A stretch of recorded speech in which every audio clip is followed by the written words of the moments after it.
আজকে আমিও সন্ধ্যেবেলায় বানিয়ে নেবো বাড়িতে ডিমের চপ। তো এখানে দেখো ডিমগুলোকে সিদ্ধ করে নিয়েছি, তার সাথে করেছি আলু সিদ্ধ, পেঁয়াজ কুচি, লঙ্কা কুচি। তো এখানে সর্ষের তেলের মধ্যে সামান্য একটুখানি তেল দিয়ে দিয়েছি, তারপর দিয়ে দিয়েছি পেঁয়াজ কুচিগুলো আর একটুখানি সামান্য জিরে গুঁড়ো আর তারপর ধনে গুঁড়ো আর একটু হলুদ নুন দিয়ে ভালো করে আলুগুলোকে শুকনো শুকনো করে ফ্রাই করে নিয়েছি।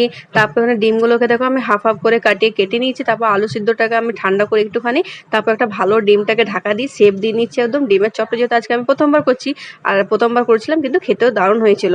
এখানে তারপর একটা ডিমের গোলা বানিয়েছি, ডিমের গোলার মধ্যে ভালো করে এটা চপটাকে ডিপ করে নিয়ে বিস্কুট গুঁড়ির সঙ্গে এটাকে মাখিয়ে নিচ্ছি হালকা করে।